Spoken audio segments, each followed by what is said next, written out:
Button means we're live, a casual take with your boy Stephen Pepper, here to give a take off my chest. So, back in high school, we had to read this book called A Tale of Two Cities. If you don't know it, classic novel. It's a story that contrasts the conditions of Paris and London prior to the French Revolution. And back then there was a lot going on in Paris, France as a whole, and London was always seen as the model city in Europe. And when I was watching the game last night, Steelers Jets, Sunday Night Football, I couldn't help but think back to what I read in the novel. And I was thinking to myself, like, that was a tale of two franchises.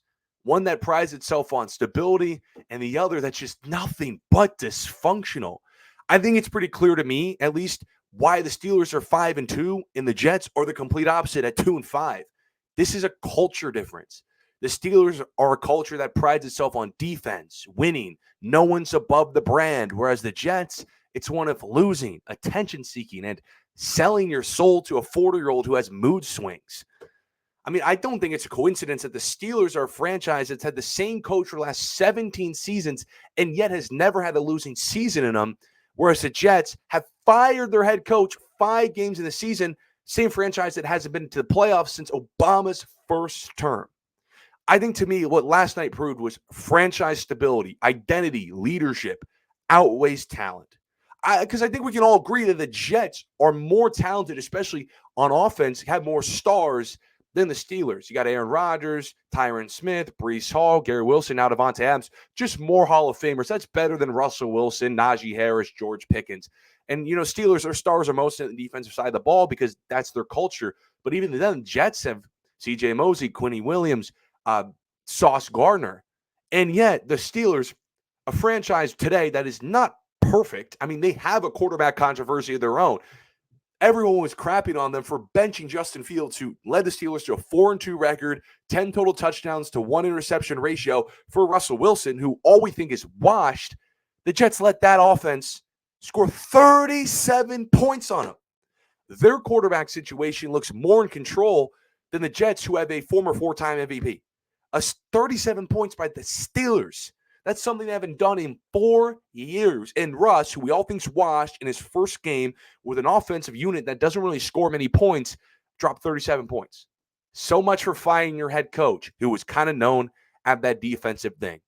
The Jets, they fired their head coach. They brought in Rodgers' buddies, demoted the play calling. Hassan Reddick's coming back next week. And yet, they are the same Jets as they were in week 2, as they were last year, as they were week before, and as they've been in my entire 21 years on this planet.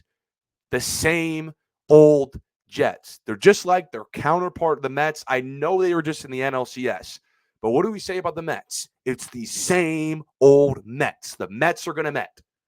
The Jets are going to Jets. It's a culture thing. And last night was nothing but classic Jets. They were imploding when the expectations are there. They were up 15-6 in that ball game. The offense looked really good. Devontae Adams is back. Breaking news in the morning, Hassan Reddick will be back next week. Yes, they were 2-4 in that game at that point, but they win last night. They're 3-4. They have the Patriots next week, who suck. They're easily 4-4 with by far one of the easiest schedules remaining in the league. They could run the table and still make the playoffs. And the Jets led up 31 straight points to Russell Wilson and the Pittsburgh Steelers. That was embarrassing. They got dominated on all 3 aspects of the ball: offense, defense, and special teams. That's coaching. That's culture. The Steelers have been the same franchise culture as when they were when my mom was born. I wouldn't say my mom is old at all. Young mom. But I can't help but say the 70s were a pretty long time ago. And the Steelers since tied for the most Super Bowls ever. All they do is win. 17 straight seasons above 500. It seems like they're always in the playoffs. The Steel City, they're tough. They never quit. And the Jets, they won their first Super Bowl 2 around the same time as the Steelers. And it's been the complete opposite. It's been a shit show. Nothing but losing, running through head coaches. And now they've sold their entire franchise to a quarterback who is not a leader. And leadership is very important. And when I'm watching that game last night, 31 straight points to the Pittsburgh Steelers, it's a tale of two different franchises. The tale of two cities, London versus Paris before the revolution. Paris was a mess, dysfunctional. The people were angry. And London was this model city where everyone, I'm not saying everyone got along, but you built your city like London. They got Big Ben. They have all these places. People got along better. It was a rich economy. It was successful. No revolution right there.